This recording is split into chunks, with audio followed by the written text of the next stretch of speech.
হযরতে বাইজিদ বুস্তামি রাহমাতুল্লাহ আলাইহি উনি শামউনকে ডাক দে বলে, শামউন রে, আগুনের মধ্যে হাত দিয়ে দাও। শামউন চিন্তা করে, আমি যদি আগুনে হাত দেই তাহলে আগুন তো আমার আর খাতির করবে না। কথা তো সত্য, ভেতরে তো আগুন খাতির করবে না। শামউন চিন্তা করে, আমি আগে হাত দেব না, বাইজিদ আগে দিক। বাইজিদ আগে দিলে তো বাইজিদের হাত অবশ্যই পুড়ে যাবে, আর আমি তখনই বলবো বাইজিদ তোমার ধর্ম মিথ্যা। বাইজিদ তুমি আগে হাত দাও, প্রমাণ হয়ে যাক তোমার ধর্ম সত্য না আমারটা ধর্ম সত্য। তুমি আগে হাত দাও, যেহেতু তুমি চ্যালেঞ্জ করছো। আল্লাহর ওলি বাইজিদ বুস্তামি হাত আগুনের মধ্যে বিসমিল্লাহ বলে ঢুকাই দিলেন। আগুন জ্বলে কিন্তু বাইজিদ জ্বলে না। জোরে জোরে জোরে জোরে জোরে জোরে। এ ওলি আল্লাহর বাংলাদেশ, শহীদ গাজীর বাংলাদেশ, রহম করো আল্লাহ, রহম করো আল্লাহ।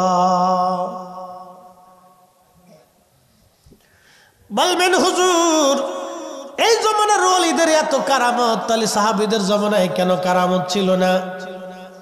বলে দিয়ে যায় আজ আপনাদেরকে, সাহাবীদের জমানায় যদি কারামত হতো, সাহাবীদের এত কারামত হলে নবীর মুজিজার কারামতের মধ্যে দ্বন্দ্ব লেগে যাইতো। কারণ যখন নবী মুজিজা দেখায় তখন সাহাবীদের কারামতের দরকার নাই। যেখানে হাজার কোটি বিলিয়ন ট্রিলিয়ন নগণিত পাল্পের পাওয়ার বাল্ব যেখানে জ্বলতেছে সেখানে 25 পাওয়ারের কোনো ভ্যালু নাই। যেখানে রাসূল সেখানে সাহাবীদের কারামতের দরকার কি? কথা কন না কেন? আর আপনারা যুক্তি দিবে যে সাহাবীদের কারামত নাই কেন, বলে না কে এত খাজা বাবার কারামত পায়, শাহজালালের কারামত পায়, সাহাবীদের কারামত কো? আরে বেটা, সাহাবীদের কারামত দিয়ে কি করবা? সাহাবীরা যার ছাত্র ছিল তিনার মুজিজার উপরে সৃষ্টিতে কারো মুজিজা নাই। সব নবীর আল্লাহ যত মুজিজা দিছে তার চাইতে 70 গুণ মুজিজা আল্লাহ আমার নবীরে দিছে। সুবহানাল্লাহ, আল্লাহু আকবার, ইয়া রাসূলুল্লাহ, জিন্দাবাদ জিন্দাবাদ। তো সাহাবীদের আর কারামতের দরকার আছে নাই। কিন্তু হ্যাঁ, কারামত শুরু হয়েছে নবীজির ইন্তেকালের পর থেকে। কারণ এই কারামত রাসূল করিমের মুজিজার অংশ। কিয়ামত পর্যন্ত এই উম্মতের কারামত থাকবে, তার অর্থ হলো নবীর মুজিজা কিয়ামত পর্যন্ত চলমান থাকবে। বলতেছি, খলিফা হযরত ওমর রাদিয়াল্লাহু আনহুর আগে একজন খলিফা ছিলেন আবু বকর। তিনার জমানাতে ভণ্ড নবীদের উদ্ভব হলো। খুব মারাত্মকভাবে ভণ্ড নবী, সারা অঞ্চলে ভণ্ড নবীদের উপদ্রব বেড়ে গেল। তো তিনি তোনার জমানাতে একজন অলিকে কালেমার দাওয়াত দেওয়ার জন্য পাঠিয়েছিলেন ইয়ামান দেশে। সে অলির নাম আবু মুসলিম আল খাওলামি। সুবহানাল্লাহ। তিনি কিবারুত তাবিঈন। তিনি মিশর থেকে রসুলের দরবারে আসছিলেন কালেমা পড়ার জন্য, কিন্তু এসে দেখেন নবী ইন্তেকাল করেছে। তো সাহাবী হওয়ার সুযোগ হলো না, তিনি আবু বকরের হাতে কালেমা পড়লেন। তো সিদ্দিক আকবর বললেন, যেহেতু আপনি কালেমা পড়ছেন তাহলে আপনাকে ইয়ামান দেশে পাঠাইলাম কালেমার দাওয়াত দিতে। আবু মুসলিম আল খাওলামি কালেমার দাওয়াতের জন্য ইয়ামান চলে গেলেন। সিদ্দিক আকবরের জমানা, আবু মুসলিম আল খাওলামি যখন কালেমার দাওয়াত দিতে ইয়ামান গেলেন, ভণ্ড নবীদের উপদ্রবে খলিফা আবু বকর সেনাবাহিনী পৃথিবীর বিভিন্ন জায়গায় পাঠাইলেন, কিন্তু ইয়ামান পাঠাইতে পারলেন না। অল্প সংখ্যক সাহাবী এবং সামান্য কিছু মুসলমান নিয়ে সেই সময় ছোট্ট বাহিনী ইয়ামান আক্রমণ করার সুযোগ পেল না। আবু মুসলিম আল খাওলামি একা পড়ে গেলেন। ভণ্ড নবীর লোকেরা আবু মুসলিমকে ধরে নিয়ে গেল। আবু মুসলিম, তুমি ওই ইসলাম ছেড়ে দিয়ে আমাদের নবীর দিন মেনে নাও। ভণ্ড নবীর কথা মেনে নাও। আবু মুসলিম বললেন, না, জীবন চলে গেল তোমার ভণ্ড নবীর কথা আমি মানতে পারবো না, কারণ আমার নবী শেষ নবী, আমার নবীর পরে আর কোনো নবী দুনিয়াতে হবে না, কোনো নবীর প্রয়োজন নাই। লা নাবিয়া বাদি, নবীর পরে কোনো নবী নাই। অমান দা আন-নবুওয়া ফাহুয়া কাফের, এবং যে নবুয়ত দাবি করবে বিনা সন্দেহে নিঃসন্দেহে সে কাফের, সে বেঈমান। কথা বলেন ঠিক কিনা?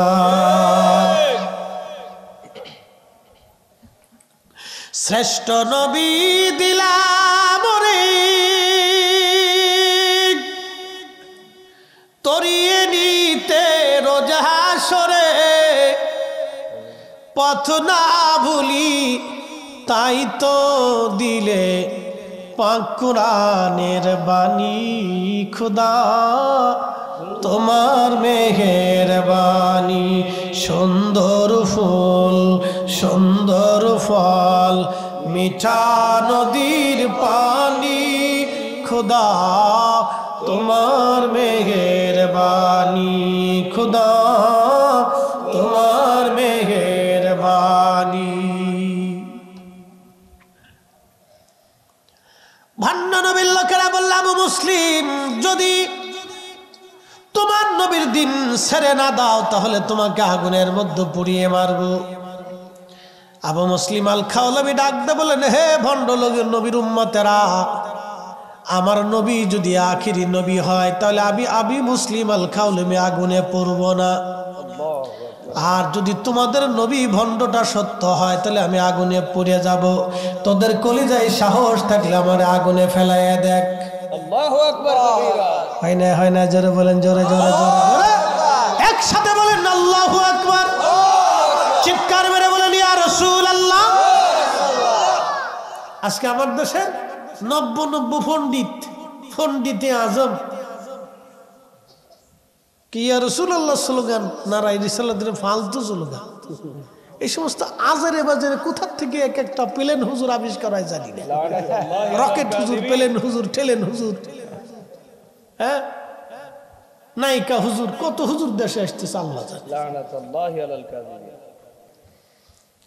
শুনে যান, আসিয়াম আমার যুদ্ধে ভণ্ড নবীদের বিরুদ্ধে ১৫,০০০ সাহাবী যখন ইয়ামামার কাদেশের প্রান্তর ইয়ামামার যুদ্ধে জিহাদ করতেছিলেন, জিহাদের এক পর্যায়ে মুসাইলামাতুল কাজ্জাবের বাহিনীর কাছে মুসলমান হেরে হেরে যাচ্ছিল। তখন খালিদ বিন ওয়ালিদ রাদিয়াল্লাহু তাআলা আনহু হুঙ্কার দিয়ে জিহাদের ময়দানে ঝাঁপিয়ে পড়ে বললেন, আমি খালিদ বিন ওয়ালিদ, আমি মুসলিম, আমি আখিরি নবীর উম্মত, আমি মৃত্যুকে ভয় পাই না, আমি মরণকে ভয় পাই না, শাহাদাতের জন্য জমিনে এসেছি। এই কথা হুঙ্কার মেরে যখন জিহাদের ময়দানে ঝাঁপিয়ে বললেন, ১৫,০০০ সাহাবী তখন একটা চিৎকার মারতেছিল, ইয়া মুহাম্মাদা, ইয়া মুহাম্মাদা, ইয়া মুহাম্মাদা, ইয়া মুহাম্মাদা, ইয়া মুহাম্মাদা। একবার জোরে বলা যাবে কি ইয়া রাসূলুল্লাহ? তাহলে বলেন, আল্লাহ স্লোগানের পরে আমার রাসূলের স্লোগান আছে না নাই? হ্যাঁ, হাত উঁচা করে বলেন, আছে না নাই? চলবে কি চলবে না? ওরা ১০০০ বছর চেষ্টা করলেও নারায়ে রিসালাতের স্লোগান আমরা সুন্নিরা বেঁচে থাকতে বন্ধ হবে না। আজারে বাজারে কত দেশে এসেছে ১৫,০০০ সাহাবী একসাথে স্লোগান দিচ্ছে, ইয়া মুহাম্মাদা, ইয়া মুহাম্মাদা, ইয়া মুহাম্মাদা, ইয়া মুহাম্মাদা। এই জন্য এই স্লোগানে রিসালাতের প্রতি মানুষের ভালোবাসা বৃদ্ধি পায় নারায়ে রিসালাতের স্লোগানের কারণে, ঠিক কিনা? আজারে বাজারে দেশ ভরিয়ে দিতেছে, মানুষ মনে করে এটাই হক্কানি। শোনেন, বাজারে ডুপ্লিকেট মালের চাহিদা বেশি, মেড ইন চায়না খুব সহজেই পাওয়া যায়, খুব মার্কেট বালা, খুব মার্কেট দেখতে চকচক চকচক করে। খুব মনোযোগ দিয়ে কথাগুলি শুনবেন। আজ হযরতে আবু মুসলিম আল খাওলামি ইয়ামান দেশে, ঠিক তখনই ভণ্ড নবীর লোকেরা তাকে ধরে নিয়ে গেল আগুন জ্বালাইয়া। আবু মুসলিম আল খাওলামির হাত পা গুলি বেঁধে ভণ্ড নবীর উম্মতেরা আবু মুসলিম আল খাওলামিকে আগুনে ফেলে দিল। আল্লাহু আকবার কবীরা। আগুন জ্বলে, আবু মুসলিম খাওলামি জ্বলে না। সুবহানাল্লাহ। আস্তে বললে বলবো কি পণ, জোরে বলেন। সুবহানাল্লাহ। আল্লাহ আসেনি? আছে। কয়জন? একা। আগুন কার অধীনে? আল্লাহ। আমরা কার অধীনে? আল্লাহ। আবু মুসলিম কার অধীনে? আবু মুসলিম কার পক্ষে চ্যালেঞ্জ দিল? নবীর পক্ষে। আখিরি নবীর পক্ষে যখন চ্যালেঞ্জ দিল, আবু মুসলিম আগুনে চল, আবু মুসলিম আগুনে, আগুন জ্বলে, আবু মুসলিম পড়ে না। এখন প্রশ্ন করি, জবাব দিবেন। আগুন জ্বললে আগুনের ভিতরে কি অক্সিজেন থাকে? বিজ্ঞানী কেটে রে, আগুনের ভিতরে অক্সিজেন, অক্সিজেন ছাড়া মানুষ। তাহলে আবু মুসলিম কেমনে বাইসে রইল? আল্লাহু আকবার কবীরা। আগুনও যার, অক্সিজেনও তার, আবু মুসলিমও তার। আবু মুসলিম নবীর পক্ষে, ভণ্ডরা নবীর বিরুদ্ধে চ্যালেঞ্জ দিলেন। আবু মুসলিম আগুন জ্বলে, আবু মুসলিম খাওলামি জ্বলেও না, অক্সিজেন বন্ধ হয় না। তিনি আমার সেই রব, আমার আল্লাহ বলে দিলেন, হুজুর উম্মতকে জানায় দেন, উম্মতকে জানায় দেন, ইন্নাল্লাযীনা আমানু ওয়া আমিলুস সালিহাতি উলাইকা হুম খায়রুল বারিয়া। ইমানে আমলে, ইমানে আমলে, ইমানে আমলে যারা পাকা পাকা হবে, আল্লাহ বললেন তারা জগৎ সমূহের মধ্যে তারা সেরা, তারা সেরা, তারা শ্রেষ্ঠ, তারা শ্রেষ্ঠ, তারা মহান, তারা মহান। একবার অলিরাই মহান, অলিরাই শ্রেষ্ঠ।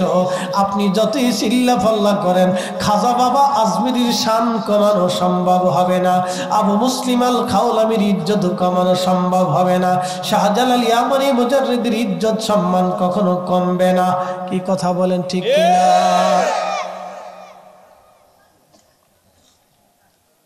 ভুলিয়ে যাবেন না। আবু মুসলিম আল খাওলামি, আগুন জ্বলতেছে, ভণ্ড নবীর লোকেরা কিছু সময় দাঁড়ায় দেখলেন সর্বনাশ, এতে আগুনের ভিতরে বসে রয়েছে। আল্লাহু আকবার কবীরা।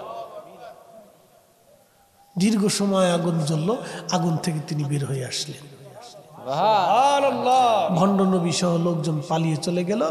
কিছু লোক পালাইলো, কিছু লোক বলল না, আমরা আর মিথ্যার মধ্যে থাকবো না। লা ইলাহা ইল্লাল্লাহু মুহাম্মাদুর রাসূলুল্লাহ সাল্লাল্লাহু আলাইহি ওয়াসাল্লাম।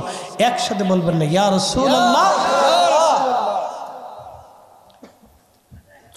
ধুলির ধারা বেহেশত আজ জয় করিল, দিল রে লাজ। আজকে খুশির ঢল নেমেছে, ধূসর সাহারায় রে সাগর আকাশ বাতাস দেখবি যদি আয় রে সাগর আকাশ বাতাস দেখবে যদি দেখাবে না মায়ের কোলে, দোলে শিশু ইসলাম দোলে, কচি মুখে শাহাদাতের বাণী সে শোনায় রে সাগর আকাশ বাতাস দেখবি যদি আয় রে সাগর আকাশ বাতাস দেখবি যদি আয়। ত্রিভুবনের প্রিয় মুহাম্মদ, ত্রিভুবনের প্রিয় মুহাম্মদ এলো রে দুনিয়ায় রে সাগর আকাশ বাতাস দেখবি যদি আয় রে সাগর আকাশ বাতাস দেখবি যদি আয়। বন্ধু আমার খুব মনোযোগ দিবেন। আবু মুসলিম আল খাওলামি উঠে আসলেন আগুনের ভিতর থেকে, বহু ইয়ামানবাসীর ভুল ভেঙে গেল, তারা দোহরায় কালেমা পড়ে শুধরায় নিল। সারা পৃথিবীতে সংবাদ ছড়ায় গেল, মদিনায় সংবাদ আসলো হযরত ওমর রাদিয়াল্লাহু আনহু ইয়ামানের পথের সামনে দাঁড়ায় থাকে, কখন কোন দিন আবু মুসলিম আসবে, এই উম্মতের ইব্রাহিমকে আমি অভিবাদন জানাবো, এই উম্মতের ইব্রাহিমকে আমি সম্বোধন জানাবো, এই উম্মতের ইব্রাহিমের সাথে আমি মোলাকাত করব। সুবহানাল্লাহ। এই উম্মতের ইব্রাহিম, জোরে বলেন, এই উম্মতের ইব্রাহিম। ইব্রাহিম আলাইহিস সালামকে আগুনে ফেলাইছিল কেডায়? নমরুদ। কতদিন ছিল? 40 দিন। 40 দিন আগুনে অক্সিজেন থাকে, খাবার থাকে? ইরাকের বাগদাদে সে আগুনের কুণ্ডলী এখনো আছে, সেই স্থানটা এখনো আছে। ইব্রাহিম আলাইহিস সালামকে আগুনের মধ্যে ফালানো হলো 40 দিন আগুনের ভিতরে। ইব্রাহিম আলাইহিস সালামের মা বলতেছে, ইব্রাহিম আমি তো তোর মা, পৃথিবীর সবাই ভুললে আমি তো ভুলতে পারি না, তোর আল্লাহকে বল না আগুন যেন আমার জন্য ঠান্ডা হয়ে যায়, আমি তোর কাছে আসবো বাবা। একসাথে বলবেন না মারহাবা? মা মা যেন বললেন কি মা। সবাই ভুললেও উনি ভুলে না। ছেলে ইয়াং, বিয়ে হয়েছে, প্যারালাইসিস রোগ হলে স্ত্রী চলে যাবে। স্ত্রী কি হবে? চলে যাবে। কেন চলবে? পিছনে কারণ আছে, এটা খারাপ দৃষ্টিকোণ না, অ্যাটেনশন, এটা আমি খারাপ দেখি না। কারণ প্রত্যেক মা চায় তার সন্তানটা ভালো থাকুক। তো শ্বশুর বাড়ির লোকজন বলবে সে তো যেহেতু অসুস্থ, তাহলে আমাদের মেয়েকে আমরা নিয়ে যাব। তো তারা নিয়ে যাবে, সে অন্য কোথাও তার সংসার বা তার জীবন গড়ার জন্য তার একটা ব্যবস্থার প্রয়োজন আছে, এটা স্বাভাবিক। তো মেয়েটা চলে গেল, এখন এই ছেলের জন্য আপন কি আছে? ঘরের মধ্যে পেশাব করে, পায়খানা করে, কি যন্ত্রণা। ভাই হয়তো 2-4 দিন, আর ভাইয়ের বউরা তো ওটা কাছেই আসবে। বন্ধু বান্ধব হয়তো 2-1 দিন আপনাকে দেখতে টেকতে আসবে, খুব অসুস্থ, একটু দেখে আসি, বাস দেখা শেষ, চলে যাবে। 6 মাস 1 বছর ওইভাবে ভুগতে ভুগতে আপনার পায়খানা পেশাব ওই অবস্থায় যে পরিষ্কার করে সে মা। আপনাদেরকে বলি এগুলো হলো বাস্তবতা। কোনোদিন আল্লাহ জানে সিচুয়েশনে কাউকে না ফেলা, তো যে পড়ছে সে জানে মা কি জিনিস। এই জন্য সাবধান, কখনো আনিস করিলি ওয়ালি ওয়ালি দায়ী। আল্লাহ কোরআনে বলছেন, বান্দারে তুমি আমার শুকর করো, সাথে সাথে তুমি তোমার পিতামাতার প্রতি কৃতজ্ঞ হও, তাকে সম্মান করো, সর্বোচ্চ সম্মান করো। তুমি তাকে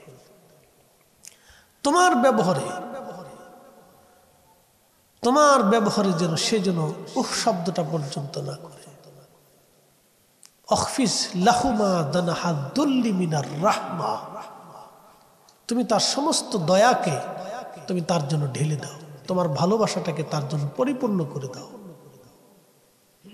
আল্লাহ কোরআনে আমাদেরকে পাঠ পাঠ করে শিক্ষা দিছে। এই জন্য এটা হলো বাস্তবতা, কখনোই ভুলটা যেন কারো জীবনে না আসে। 3টে জিনিস পাবে। মার খেদমত যদি করতে পারেন, 1 নম্বর হায়াত, 2 নম্বর দৌলত, 3 নম্বর ইজ্জত। হায়াত, দৌলত, ইজ্জত, হায়াত, দৌলত, ইজ্জত দুনিয়াতে পাবে যদি খেদমত করতে পারে। আর উনি যদি আসমানে হাত বাড়ায় তো কবুল হয়ে যাবে। একসাথে বলবেন না আল্লাহু আকবার। উনি হাত বাড়ালে কি হবে? আসমানে কবুল হয়ে যাবে, মনে রাখবেন। হযরত ইব্রাহিমের মা বলে, ইব্রাহিম আমি তোমার কাছে আসতে চাই, তোমার রবকে বলো তোমার জন্য আগুন যেমন ঠান্ডা হয়েছে আমার জন্য আগুন যেন ঠান্ডা হয়। ইমাম ইবনে কাসির আল বেদায়ের মধ্যে লেখেন, আল্লাহ কি ইব্রাহিম ডাক দিয়ে বলেন, রাব্বি আমার মা আসতে চায়। আল্লাহ অনুমতি দিলেন। ইব্রাহিমের মা খাবার দাবার নিয়ে হযরত ইব্রাহিম আলাইহিস সালামকে আগুনের কুণ্ডলীর মধ্যে বসে বসে মা সন্তানকে আদর করে খাবার খাওয়ায় চলে আসলো। একবার জোরে জোরে বলা যাবে কি মারহাবা। কখনো তোমাকে যদি ভুলি,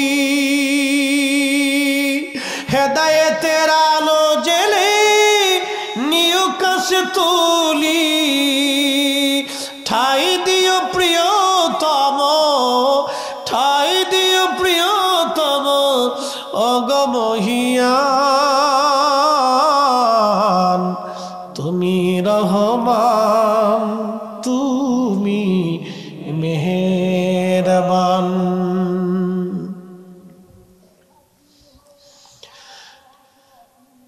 কি হয়? মাহফিল দিতেছে? আচ্ছা আচ্ছা, এ কত দূর এখান থেকে? আচ্ছা ঠিক আছে, আচ্ছা যাক, কাছাকাছি তো। আমাকে মাইকের আওয়াজ কি হাতে যায়নি? বাপরে বাপ, তারও সাইড দিয়ে লাগানোর দরকার ছিল, যে ঘুরাই দিয়ে হেরা সাইড দিয়ে দিত, আমরা সাইড দিয়ে দিতাম, তো তো ওয়াজ হয়ে যেত ফাটাফাটি। আমরা রোয়াজ হেরা শুনতে, হ্যাঁ রোয়াজ আমরা শুনতাম।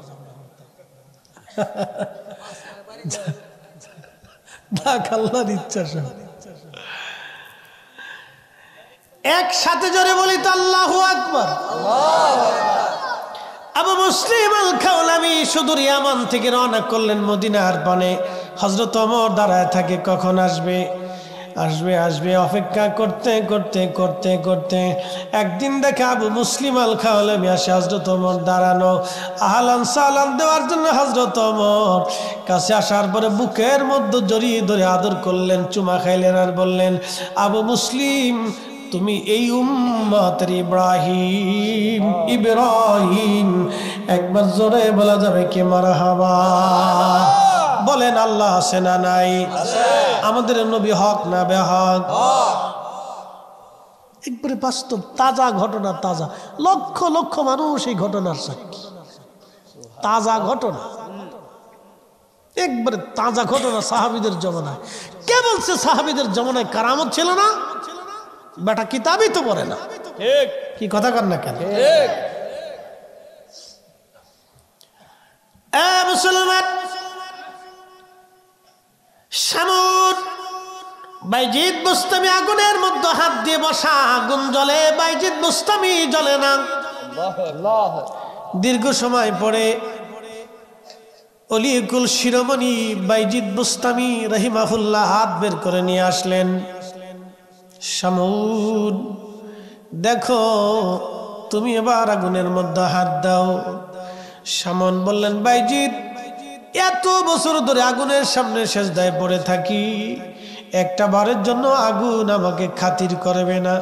তুমি এমন কি করলা বাইজিদ, আগুন তোমারে পোড়ানোর সাহস করলো না? বাইজিদ ডাক ডাকে, শামুন, তুমি আগুনের সেজদা দিছ, আর আমি আমার মা আগুনের মালিক রে সেজদা দিয়ে খুশি করছি।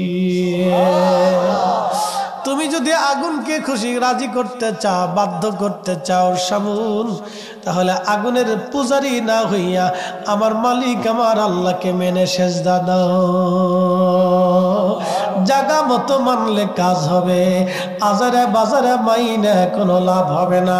এই জন্য আমরা সুন্নিরাও জানি, নবী মানলে আল্লাহ মানা হয়। কথা বল না কেন? নবী মানলে আল্লাহ। আবু বকর সিদ্দিক আগে নবী দেখছে, ঠিক। আম্মাজান খাদিজা আগে নবী দেখছে, হযরত বেলাল আগে নবী দেখছে, হযরত সুমাইয়া রাদিয়াল্লাহু আনহা নবী দেখছে, ইয়াসার নবী দেখেছে, আবু যর গিফারি নবী দেখেছে। ১৬ লক্ষ সাহাবী আগে নবী দেখা তারপরে কালেমা আনছে। আর নবী দেখা আল্লাহ চিনেছে, আগে তারা আল্লাহ দেখে নবী চিনে নাই।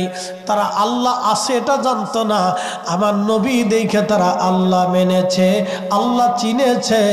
কথা বলেন ঠিক কিনা? মনোযোগ দিয়েন।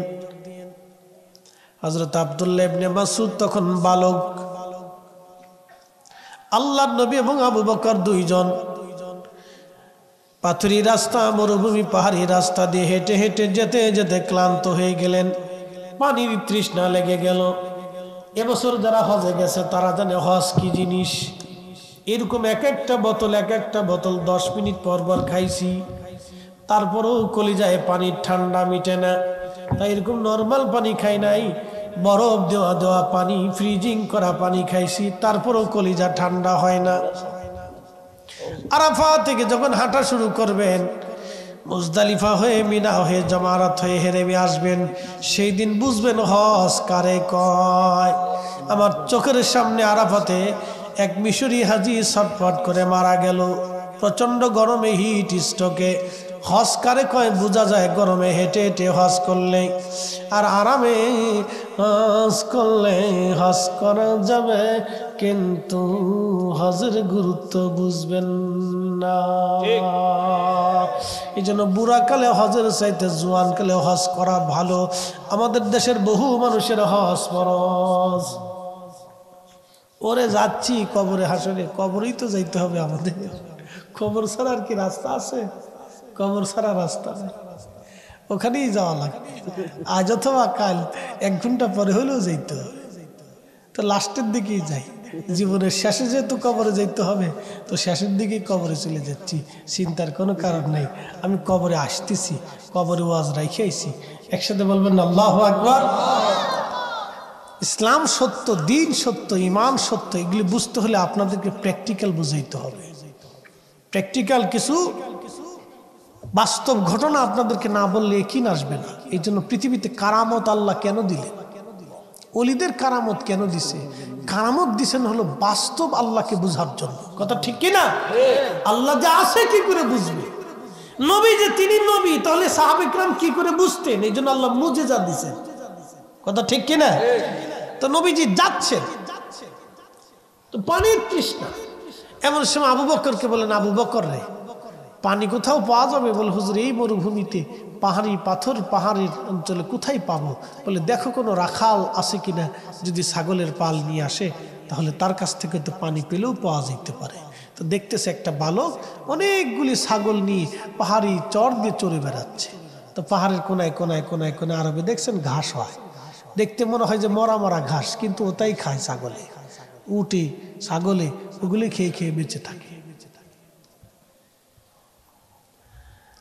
তো আল্লাহর নবী এবং আবু বকর দুইজন কাছে কাছে গেলেন, বালককে ডাক দিয়ে বলেন, বালক তোমার নাম কি? বলে আমার নাম আব্দুল্লাহ। নামটা শুনে নবী খুশি হয়ে গেলেন। আব্দুল্লাহ তোমার কাছে কি কোনো পানি আসেনি? আব্দুল্লাহ বলেন না, আমার কাছে কোনো পানি নাই। আব্দুল্লাহ যদি পানি না থাকে একটা কাজ করো, তোমার একটা ছাগল দহন করে আমাকে কিছু দুধ পান করাও, আমার অনেক বড় তৃষ্ণা লেগেছে, কলিজা শুকায় গেছে আমার আব্দুল্লাহ। আব্দুল্লাহ ইবনে মাসউদ এই উম্মতের সবচেয়ে বড় মুফতি সাহাবী ছিলেন তিনি। তিনার বালককালের ঘটনা। তো তিনি বলতেছেন, আমি তো তাকে চিনি নেই তখনও। আমি বললাম, আপনি কে? আপনাকে তো চিনি না, কিন্তু আমি তো ছাগলের মালিক না, মালিক তো আর একজন, তা আমি মালিকের অনুমতি ছাড়া আপনাকে দুধ দিতে পারি না। একসাথে বলবেন আল্লাহু আকবার। আমাদের বেডিরা স্বামীর অনুমতি ছাড়া ফুচকা খেয়ে বেড়ায়, শটপটি খেয়ে বেড়ায়। কি কথা কর না কেন? আস্তে কন, জোরে কন, পুলিশে ধরবে না, বেডিরা ধরে নিয়ে যাবে। কোনটা? স্বামীর অনুমতি ছাড়া মার্কেটে চলে যাচ্ছে, স্বামীর অনুমতি ছাড়া ফুচকা খেয়ে বেড়াচ্ছে, স্বামীর অনুমতি ছাড়া চটপটি খেয়ে বেড়াচ্ছে। বেটারা খুশি মনে নাম দিয়েছে বিসমিল্লাহ চটপটি হাউস। ব্যবসা ভালো, খুব ভালো, বিসমিল্লাহ চটপটি হাউস। বলতেছে আমি অনুমতি ছাড়া কি করে আপনাকে দুধ দেব? দিতে পারবো না। আল্লাহর নবীর চেহারা চকচক করতেছে, বড় আমানতদার ছেলে। আমাদের দেশে এরকম আমানতদার কোথায় পাবেন খুঁজে? হ্যাঁ, খুব মুশকিল। টাকা হাওলাত দিয়ে দেখেন, তারপরে বুঝবেন আমানত কারে কয়। আমানত মরে গেছে, আমানত দুনিয়াতে নাই, ওর কবর দিয়ে শেষ করে দিয়েছে, যা চলে যা। খালি টাকা হাওলাত দিয়ে দেখবেন যে আমানত কোথায় আছে। দেখবেন বৈরবের ব্রিজের নিচে পড়ে গেছে আমানত লাই। আর দোকানে বাকি দিয়ে দেখবেন, তাহলে বুঝবেন যে আমানত কারে কয়। খালি বাকি দিবেন, দেখবেন যে আমানত কারে কয়। কত মুসলমান বাকি নিয়ে চলে যাবে আর জীবনে দেখাই করবে না। পরে দেখা করবানি তো কিয়ামতের ময়দানে হাল খাতা নিয়ে বসতে হবে, যে যা আছেন দিয়ে যান। কি কথা বল না কেন? যা পাবো আজকে দিয়ে যা। আমানত মরে গেছে। নবী বলছেন উম্মত ওয়াদাউল আমানা, কিয়ামতের একটা আলামত তোমরা শুনে যাও, আমানত নষ্ট হয়ে যাবে, আমানত মরে যাবে, আমানত ধ্বংস হয়ে যাবে। পৃথিবীর কোথাও তুমি আমানত পাবে না। আপনি আজকে তাই দেখেন, মানুষ কেউ কারো কাছে টাকা রাখে না, অবিশ্বাস করে মানুষ ব্যাংকে রাখে। ছেলে বাপ ছেলের পর্যন্ত বিশ্বাস করতে পারতেছে না। কি কথা কন না কেন? বাবা ছেলেকে পর্যন্ত বিশ্বাস করতে পারতেছে না, নিজের অ্যাকাউন্টে টাকা জমা করে রাখতেছে।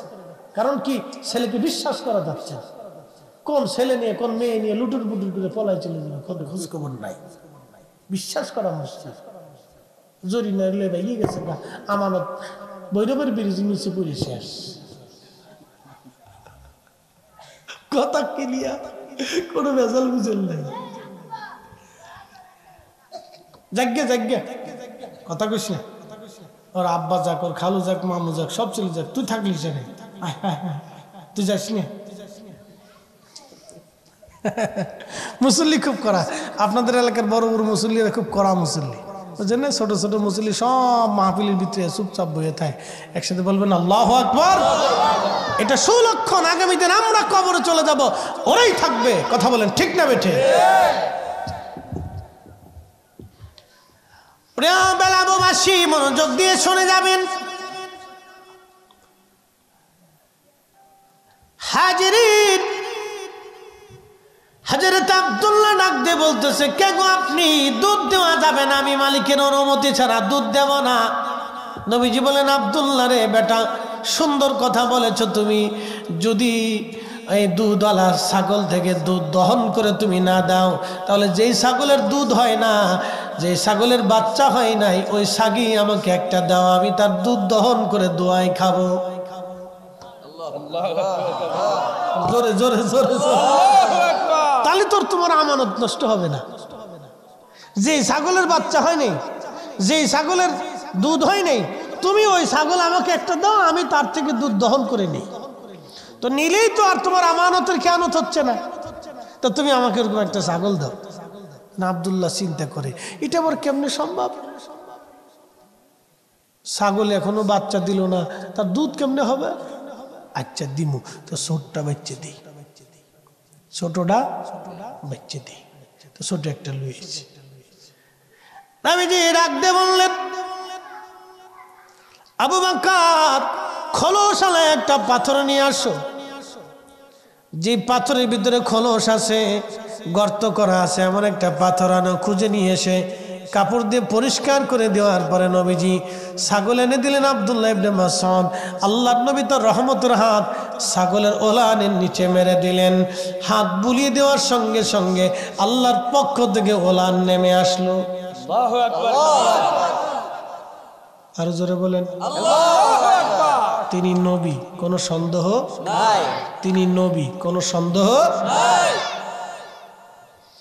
আল্লাহ নবী বিসমিল্লাহ বলে টান দিলেন, দুধ নেমে এসে পুরা পাথরের খোলসে দুধ ভরে গেল। প্রিয় নবী নিজে পান করলেন। আবু বকরকে বলেন, তুমি পান করো। আবু বকর দুধ পান করলেন। আব্দুল্লাহ ইবনে মাসউদকে দিয়ে বললেন, আব্দুল্লাহ এবার তোমার পালা, তুমি দুধ পান করো। আব্দুল্লাহ বলেন, আবু পেট ভরে দুধ পান করলাম।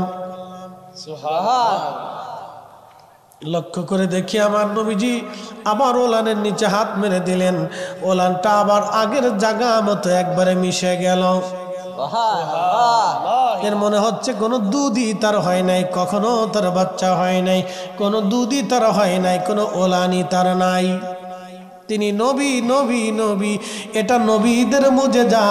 এটা দেখাইয়া বহু মানুষকে তিনি আল্লাহর পথে ডেকেছেন। কথা বলেন ঠিক কিনা?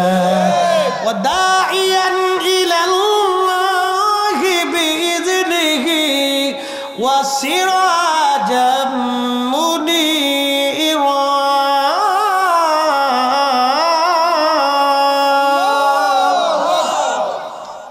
আল্লাহকে যে পাইতে চাই, হযরতকে ভালোবেসে, আরশ কুরসি লৌহ কলম না চাহিতে পেশেষে। সুবহানাল্লাহ। সূরার নাম কি? ইখলাস। সূরার নাম কি? ইখলাস। কয়বার পড়লে এক খতম? তিনবার। জোরে বলেন, জোরে বলেন, কয়বার? তিনবার সূরা ইখলাস পড়লে এক খতম। এখানে আমরা 1000 মানুষ, মনে আছেন আপনাদের ওয়াজ? আবার জায়গা মতো চলে গেছি। আমরা এখানে 1000 মানুষ, এই 1000 মানুষ যদি একবার করে সূরা 3 বার ইখলাস সূরা 3 বার পড়ে তাহলে খতম হয় কয় হাজার? আমরা 1000 হইলে 1000 খতম। একসাথে বলবেন না মারহাবা। খেজুরের ডাল জিকির করে কার? আল্লাহ। কবরে খেজুরের ডাল নবীজি গেড়ে দিলেন, খেজুরের ডাল জিকির করে কার? আল্লাহ। আমরা সূরা ইখলাস পড়ে জিকির করি কার? আল্লাহ। খেজুরের ডালের জিকিরে যদি কবরের আযাব বন্ধ হয় তাহলে আমাদের কোরআন তেলাওয়াতে সূরা ইখলাস তেলাওয়াতে কবরের আযাব বন্ধ হতে পারে কি পারে না? তাহলে আমাদের বেশি বেশি ফাতিহা করার দরকার, বেশি বেশি করে মৃতদের জন্য দোয়া ইস্তেগফার করে বাড়িতে কোরআন খতম দিয়ে মিলাদ মাহফিল করা দরকার। ওরা বেদাত করে চিল্লায় গলা শুকাইতে থাকুক, আমরা সুন্নিরা করতে থাকবো। কথা কন না কেন? একদিন মাটি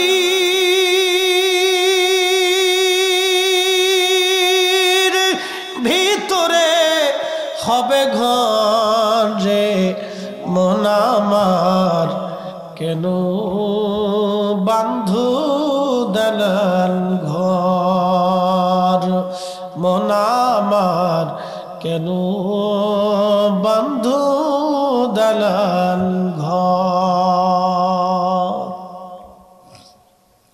এ বন্ধু, রাত্র যদি এখন 2টা বাজে, রাত 2টার সময় আপনারা বসে আছেন, জানি একটা প্যাকেটও তাবারক নাই। সবাই খালি সারা বছর বলছে সুন্নিরা তাবারক ছাড়া মাহফিলে থাকে না। আপনি আমার একটু দেখাবেন তো বাংলাদেশের কোন হুজুরের মাহফিলে তাহিরি সাহেব ছাড়া রাত 2টা পর্যন্ত মানুষ বসে থাকে? খুব কম পাওয়া যাবে না? খুব কম পাওয়া যাবে। তার মানে আপনারা সিন্নির লোভে বসে রয়েছেন না, আপনারা আল্লাহকে ভালোবেসে রসুলকে গোলামির জন্য বসে আছেন। কথা বলেন ঠিক না? ঠিক। আজকে কোনো সিন্নি টিন্নি নাই। তোরা আবার ফলে যাস না, কিন্তু তোরা আসুস নি বাবা, তোরা আসুস নি মনাজাত পর্যন্ত আসুস নি, কিন্তু সিন্নি টিন্নি কিন্তু নাই, তাবারক নাই, কিন্তু মন খারাপ করিস না। আসুস নি? ওরা জান নেই বই রয়েছে, মারহাবা কর না। ওরা জানে যে চারপাশে কোনো তাবারকের ডেকসি বাড়ি বুড়ি দেয় নাই, কোনো শব্দ হয়নি আজকে, এই জন্য বসে রয়েছে। আজকে হলো পরীক্ষায় আপনারা পাস, আলহামদুলিল্লাহ। কেন পাস? আমি পাস করিনি তো, আল্লাহ নিজে পাস করাইছে। কে পাস করাইছে? আল্লাহ। وَلَنَبْلُوَنَّكُمْ بِشَيْءٍ مِّنَ الْخَوْفِ وَالْجُوعِ وَنَقْصٍ مِّنَ الْأَمْوَالِ وَالْأَنفُسِ وَالثَّمَرَاتِ।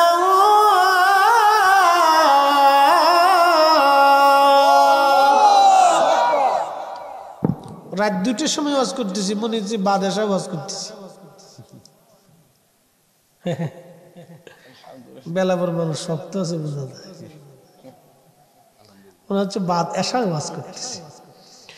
وَلَنَبْلُوَنَّكُمْ بِشَيْءٍ مِّنَ الْخَوْفِ وَالْجُوعِ। আল্লাহ বলেন তোমাদেরকে পরীক্ষা করব, তোমাদেরকে ভয় দেখায় পরীক্ষা করব। অতিবৃষ্টি, অনাবৃষ্টি, ঝড়, সাইক্লোন, জীবনপাত, শস্য শ্যামল নষ্ট করে তোমাদেরকে বিভিন্ন উপায়ে আমি আল্লাহ পরীক্ষা করব। আজকের মাহফিলে যারা বসলো তারা পার, যারা আসলো না তারা ফেল। যদি এখানে 10 ডেকটি পাকানো হতো, গরু একটা মারা হতো, তাহলে এই প্যান্ডেলে এখনো জায়গা হতো না। তার মানে তারা সুবিধাবাদ জিন্দাবাদ চিন্তা করলো, তাবারুক বামু মাহফিল শুনবো, কলাও বেচবো, রথও দেখবো। আর আপনারা যারা বসে আছেন তাদের একটাই চিন্তা, কিছু থাক বা না থাক অন্তত আল্লাহর জান্নাতের বাগানে বসে ওয়াজ শুনে দোয়া করে তারপরেই আসবো। তার মানে আপনাদের চিন্তা ফ্রেশ আল্লাহর জন্যে, তার রসুলের গোলামির জন্যে, অন্য কোনো চিন্তা ভাবনা যেখানে নাই, সব আল্লাহর জন্যে, আল্লাহর জন্যে। আর আল্লাহ আপনাদের জন্য সংবাদ দিয়ে কোরআনে বলে দিলেন, ওয়াবাশশিরিস সাবিরিন, আপনারা পরীক্ষায় পাস, পরীক্ষায় পাস। একবার জোরে বলা যাবে কে মারহাবা? এই সবরকারীদের জন্য আল্লাহর পক্ষ থেকে সুসংবাদ কিসের? ক্ষমা এবং জান্নাতের। ক্ষমা এবং জান্নাতের সুসংবাদ। আমরা চলে যাব কার কাছে? একসাথে বলেন, কার কাছে? এখানে 100 বছর বয়সী কেউ বেঁচে আছে এখন? 100 বছর বয়সী কেউ আছে? নাই। এর অর্থ হলো 100 বছর আগে যারা এই অঞ্চলে ছিল আজকে সবাই মাটির নিচে। 100 বছর পরে আমরা এখানে যারা বসে আছি সবাই কোন জায়গা? মাটির নিচে। এটা চিরসত্য, ইউনিভার্সাল ট্রুথ।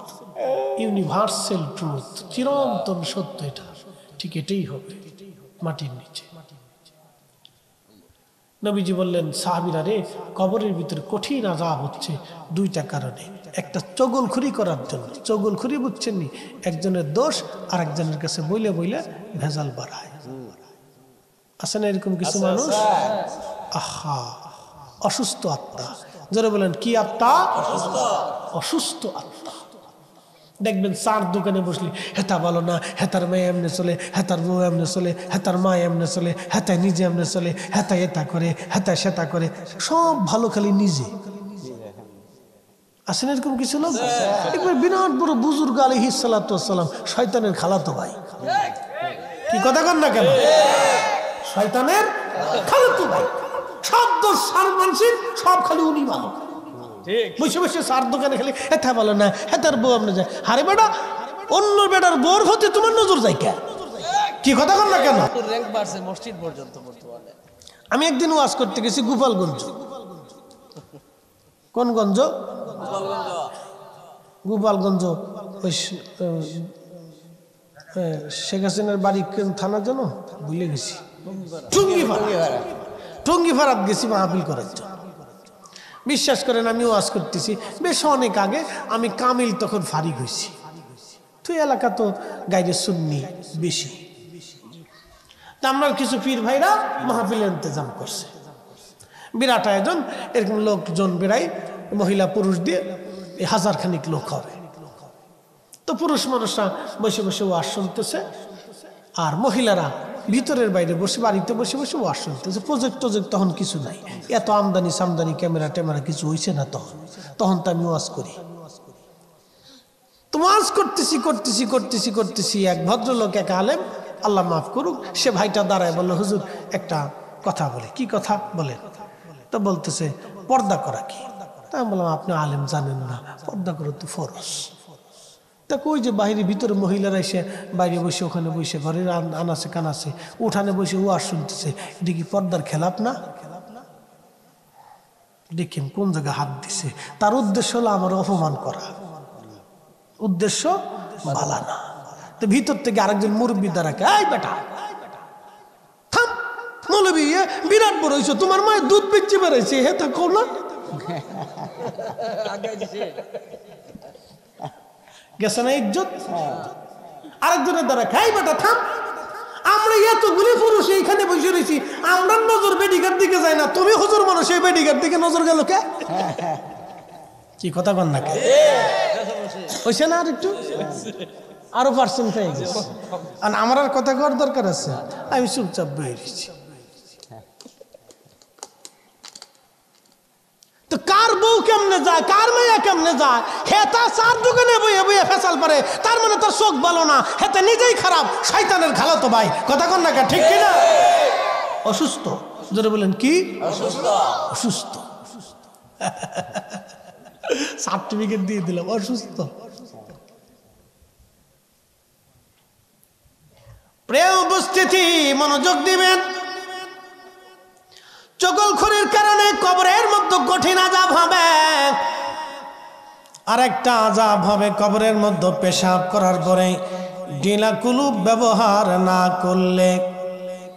পায়খানা পেশাব করার পরে যারা ঢিলা কুলুপ করে না এবং পর্দা করে না, দেখবেন অনেকে আছে সেন্ডা খুলে সেলো মেশিন স্টার্ট করে দেয়। এই বলাবেন তোরা আসিস না, তোরা কিন্তু এই কোম্পানির 1 নম্বর সদস্য, খালি দাঁড়ায় দাঁড়ায় ঘুরায় মতস। একজন ঘুমাই পড়ছে,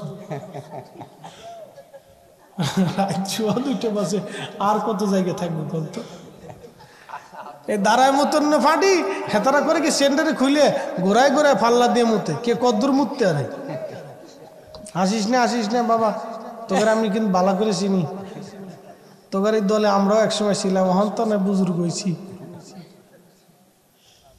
এটা হলো ছোটকালের দুষ্টমি আমি আমার এক নাতি আল্লাহ ওরে আলেম বানাইছে হাফেজ হয়েছে এবং মাওলানা পাস করছে তা আমার এই এক চাস্তো ভাইয়ের হলো মেয়ের হলো ছেলে তা আমার এই ফুফু বলতেছে তো তুমি মাদ্রাসায় যাইতেছো তো তোমার ফুফা আসো ওখানে তো ওরে নিয়ে যাও তা আমি মাদ্রাসা দাখিলে পড়ি তখন ক্লাস 8-এ না 9-এ পড়ি তোরে ধরে নিয়ে গেলাম চলো নাতি নাতি দুইজনে হাঁটতে হাফ প্যান্ট পরে তখন মাদ্রাসা নিয়ে গেছে আগে তুই যে মাটি দিয়ে ডিলা বানাইতো না অন্ত কত টিস্যু ফিসু হয়েছে কত আরাম আর আগে মাটি বাপরে বাপ মাটি দিয়ে ডিলা কুলুপ করতাম তা আমি চিন্তা করলাম যে আমি তো কুলুক করবো তা নাতির একটু শিখিয়ে দিই তা আমি একটা কুলুক লইছি নাতির একটা দিয়ে বললাম নাতি কুলুক করা লাগবে তা কাচ্চা করবো না তা আমি একটা কুলুক নিয়ে এ পেশাব করে একটু হাঁটাহাঁটি করতেছি তখন দেখি নাতি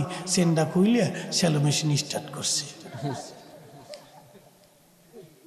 তা আমি দেখি দাঁড়ায় সে মারতেছে তো চিন্তা করলাম এখন যদি ধমক দিই তো পেশাব বন্ধ হয়ে যাবে গা বিপদ না ও তার দরকার নেই চিন্তা করলাম ছাড়তেছে ছেড়ে দিক তো যাই হোক তো কিছুক্ষণ পরে দেখি নাতি বাঁ মাত্রে এমনি আগায় ধরে রাখছে আমি কি ব্যাপার পেশাব করে বলা তো হাত সামনে কে মানে আমি একটু ফুসি দিয়ে দেখি যে কুলুকটারে পেশাবের আগে এমনি সামনে ধরে রাখছে না করো কি না কুলুক করতেছি কুলুক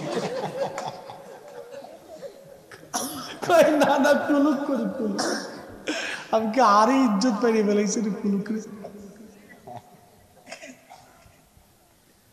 কুলুক করা রাসূল কারীমের এত বড় সুন্নাহ ফরজ না কিন্তু আপনি যদি না করেন কবরের ভিতর সবচেয়ে কঠিন আযাব হবে এই কারণে কুলুক করা যাবে নি বলেন না কুলুক করা যাবে পেশাব করার পরে এই টিস্যু মিশু 2-4টা পকেটে রেখে দিবেন পেশাব করার পরে কুলুক করবেন পবিত্র থাকবেন পাক থাকবেন আল্লাহ কি পাক জোরে বলেন আল্লাহ কি পাক নবী কি আল্লাহ কি নবী কি আল্লাহ এবং তার রাসূল পাক ছাড়া কবুল করে না মনে রেখে পাক ছাড়া তাদের কাছে কোনোটা মঞ্জুর হবে না পাক থাকতে হবে পবিত্র থাকতে হবে সবসময় উপস্থিতি হাজির কবরে ভয়াবহ কঠিন জায়গা কঠিন পরিস্থিতি কবরের দুটি কথা বলি চলে যাব অবশ্যই তো আমরা কবরে চলে যাব একদিন কবরে যেতেই হবে একদিন কবর থেকে ছাড়া পাওয়ার আর কোনো রাস্তা আমাদের নেই বেলাববাসী আমাদের আগে বহু মানুষ কবরে চলে গেল মানুষ যখন মারা যায় 24 ঘন্টা পরে পায়খানা রাস্তা দিয়ে তার শরীর থেকে পোকা বের হয় মানুষ এই দেহ নিয়ে স্বাস্থ্য নিয়ে আমাদের কোনো অহংকার নাই রে বাবাজি মনে রাখবেন সারা জীবন কত খাবার আমরা খাইছি দেহ তাজা করার জন্য কিন্তু রুহু তাজা করার জন্য আমরা জিকির করলাম না দুরুদও পড়লাম না নামাজও পড়লাম না রোজাও রাখলাম না তাহাজ্জুদও পড়লাম না আল্লাহর ইবাদত করলাম না আমরা রুহু তাজা করি নাই খালি দেহ তাজা করছি এজন্য অলিরা দেহ মারিয়া রুহু তাজা করত অলিরা দেহ মেরে রুহু তাজা করত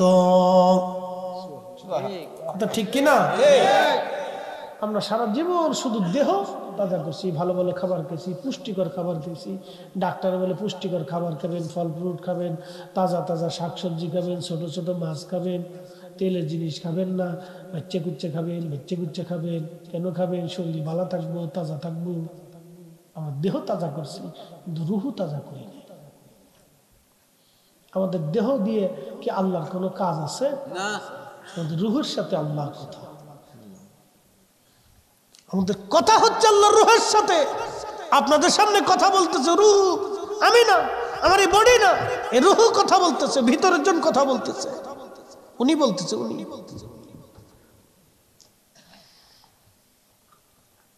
আল্লাহ বানাইলেন কত জাতি, হইল না তার প্রেম প্রীতি, অবশেষে মানুষ বানায় প্রেমের কারণে। প্রেমের ডরি বান্দরে মদিনার শনে, হাইরে প্রেমের ডরি বান্ধরে মদিনার শনে।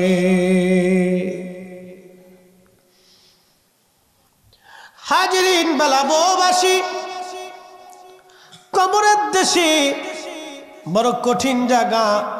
আল্লাহ আল্লাহ আল্লাহ, দেহর ভিতর থেকে পচা দুর্গন্ধ বের হতে থাকবে মাত্র 24 ঘন্টায়। ছেলে বলেন, মেয়ে বলেন, আত্মীয় স্বজন বলেন, কেউ আপন হবে না সেই দিন। সবাই শুধু বলবে তাড়াতাড়ি কবরে পাঠাও, তাড়াতাড়ি কবরে পাঠাও। আপনাকে যে চাদর দিয়ে, বিছানার চাদর দিয়ে ঢেকে রাখা হবে, আপনার সন্তানরা ওই বিছানার চাদর আর কোনো দিন বিছানায় পাতবে না, ভয় পাবে। বাবার মৃতদেহ এই চাদরের মধ্যে ছিল, এটা বিছানায় লাগানো যাবে না, এটা ঘরের এক কোণার ভিতরে রেখে দিবে, না হয় ফেলে দিবে। বাস্তবতা থেকে বুঝে যান, চির সত্য থেকে বলতেছি। আপনার এই গায়ের চাদরটা দিয়ে আপনাকে ঢেকে রাখবে, চাদরটা ছেলেরা হয় ফেলে দিবে, আর না হয় ধুয়ে আলমারির এক কোনায় ফেলে রাখবে। ওটা বিছনায় বিছাবে না, কোনো ছেলেও গায়ে দেবে না। ভয় পাবে যে বাবার মৃত দেহর সাথে চাদরটা লেগেছিল। কি চরম সত্য এটা। আপনার কেউ আপন না, অতএব আপন যিনি হবে তিনি আল্লাহ এবং তার নবী। গোলামি করলে আল্লাহ তার রসুলেরটাই করে যেতে হবে। খুশি করলে পৃথিবীর সবকে বেজার করে ওনাদেরকে খুশি করতে হবে। সন্তান বেজার হয়ে যাক, আল্লাহকে খুশি করতে হবে। স্ত্রী বেজার হয়ে যাক, আমার রসুলকে খুশি করতে হবে। কথা বলেন ঠিক না? এর চেয়ে চরম বাস্তবতা আর পৃথিবীতে কিছু নেই। সবাইকে বেজার করেন, আল্লাহ তার রসুলকে খুশি করেন। পৃথিবীর সবাই বেজার হয়ে যায়, কিচ্ছু আসে যায়। বেলাববাসী, কবরে নামানোর পরে সেই দিন বড় একা আপনি। প্রিয় নবীজি কবরে নামানোর আগে সাহাবীদের ব্যাপারে নবীজি বলতেন, দেখো সে কোনো ঋণ আছে কিনা, যদি দুনিয়াতে ঋণ থাকে কি পরিমাণ আছে। হুজুর ইয়া রাসূলুল্লাহ, এই পরিমাণ ঋণ আছে। কে কে ঋণ পায়? অমুক অমুক পায়, ডাকো তাদেরকে। নবী বলতেন, তোমরা কি ক্ষমা করছো? কেউ করতো, কেউ করতো না। ধনী ধনী সাহাবীদেরকে ডেকে বলতেন, সাহাবীরা তোমরা কিছু কিছু দিয়ে তোমার ভাইয়ের ঋণ পরিশোধ করে তারপরে কবরে পাঠাও। যারা দোকানে বাকি খান, অন্যের টাকা মেরে খান, ঘুষের কারবারি করিয়া গরিব মানুষের চোখের পানি ঝরান, বিচার করতে যে চোখ টিভি দিয়ে টাকা নিয়ে অন্যের পক্ষে রায় দিয়ে দেন, তারা ভালো করে শুনে যান, কবর বড় কঠিন জায়গা, এখানে কারো খাতির হবে না বাবা, কারো খাতির হবে না। নবী বলতেন, উম্মত রে তার ঋণ মওকুফ করে কবরে পাঠাও, কারণ আল্লাহর তার সাথে আল্লাহর যে লেনদেন আছে, আল্লাহ ইচ্ছা করলে ক্ষমা করবে, কিন্তু বান্দার লেনদেন আল্লাহ মাফ করবে না। এই জন্য আমাদের দেশে যারা অর্থ চুরি করে, গরিবের ঠক নষ্ট করে, যারা কোটি কোটি টাকার মালিক হয়ে আজকে ওই বেগম পাড়া, ওই সুইজারল্যান্ডের সুইস ব্যাংকে, বিদেশের বিভিন্ন জায়গায় টাকা পাচার করে দিয়ে ভাবতেছে আমরা বুঝি অনেক বড় সুখে থাকবো না, কবর আগামী দিন অপেক্ষা করতেছে। বাংলার আদালত থেকে পৃথিবীর অন্য সব আদালত থেকে নিষ্কৃতি পাবেন, কিন্তু কবরের আদালত থেকে নিষ্কৃত পাওয়ার কোনোই সুযোগ নাই। কথা বলে ঠিক কিনা? কোনো রাস্তা নেই, কোনো রাস্তা নেই, কোনো রাস্তা নেই, রাস্তা বন্ধ। আল্লাহর নবী বলতেন, সাহাবীরা ঋণ মওকুফ করে কবরে নামাও। আমার কোন সাহাবীকে ঋণ দিয়ে কবরে নামায়ও না, আমার কোন উম্মতরে ঋণ দিয়ে কবরে নামায়ও না। ঋণ মওকুফ করে কবরে নামাও, ঋণ মওকুফ করে কবরে নামাও। কবরে নামানো হলো 17 দিনের মাথায় পেট ফেটে সমস্ত শরীর থেকে গোশতগুলি বিচ্ছিন্ন হয়ে যাবে হাড় থেকে। 1 মাসের মধ্যে সব গোশতগুলি পচে পচে পচে পচে কবরের ভিতরে মাটির সাথে মিশে যাবে। 1 বছরের মধ্যে সব হাড়গোড়গুলি মাটির সাথে মিশে যাবে। আহা, কত বাহাদুরি মুহূর্তের মধ্যে শেষ হয়ে গেল। কত বাহাদুরি মুহূর্তের মধ্যে শেষ হয়ে গেল। কত বাহাদুরি তাকাব্বুরি মুহূর্তের মধ্যে শেষ হয়ে গেল। কবর কবর কবর কবর কবর। উসমান গনি জিন্নুরাইন কবরের পাশে দাঁড়াইয়া কানতেন আর বলতেন, আমি আমার মাসুক নবীর জবান থেকে শুনছি, এই কবর বড় কঠিন জায়গা গো। এই কবরে কেউ যদি 3টা প্রশ্নের জবাব দিতে পারে, বাকি মঞ্জিলগুলি তার জন্য সহজ হয়ে যাবে। আর এই কবরে যদি প্রশ্নের জবাব দিতে না পারে গো, বাকি মঞ্জিলগুলি তার জন্য কঠিন হয়ে যাবে। কবর বড় কঠিন জায়গা কবর। আল্লাহর নবী সাহাবীদেরকে কবর দেওয়ার পরে নবীজি বলতেন, সাহাবীরা রে, তোমার ভাইয়ের কবরের পাশে তুমি দাঁড়াও, ইস্তাগফিরু লিআখিকুম, তোমার ভাইয়ের কবরের পাশে দাঁড়াইয়া তুমি দোয়া করো। কত সময় দোয়া করবা? একটা উট কুরবানি করার পরে চামড়া সেলাইয়া গোশত বানাইয়া, উট চামড়া সেলাইয়া গোশত বানাইয়া গোশত বানাইয়া মানুষের মাঝে বন্টন করতে যত সময়ের দরকার, আল্লাহর নবী ডাক দেয়া বলতেন, উম্মত রে, তত সময় পর্যন্ত তোমার ভাইয়ের কবরের পাশে দাঁড়াইয়া ইস্তাগফিরু ইস্তাগফিরু লিআখিকুম, তোমরা তোমার ভাইয়ের জন্য আল্লাহর দরবারে ইস্তেগফার করো। কেননা কিছু সময় পরে তার কবরে মুনকারে নেকির আসবে।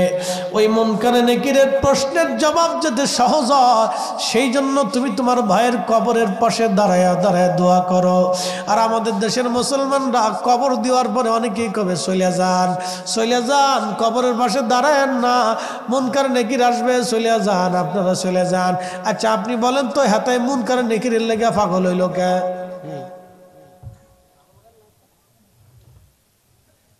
মুনকার নেকির লেগে হেতা পাগল হয়েছে কে?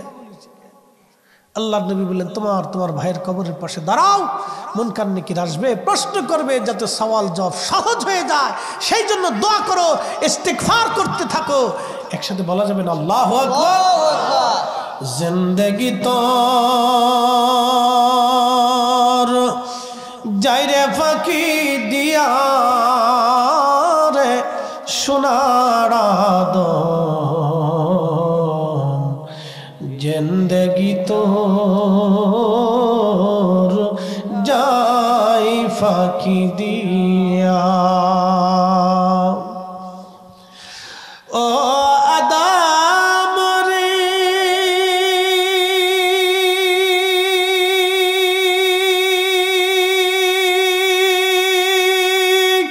পাক ধরিয়া গেছে দাড়ি, দন্ত বাসে গোটা চারি, সমন জারি গিয়াছে করিয়া রে সোনার আদম, জিন্দেগি তোর যাই ফাঁকি দিয়া, জিন্দেগি তোর যাই রে ফাঁকি দিয়া রে সোনার আদম, জিন্দেগি তোর যাই ফাঁকি দিয়া। ও আদম রে, পাক ধরিয়া কামিনীর ওই কোলেতে কাল ঘুমেতে রইলি তুই, সারা নিশি কাটাইলি তুই ঘুমাইয়া ঘুমাইয়া রে সোনার আদম, জিন্দেগি তোর যাই ফাঁকি দিয়া।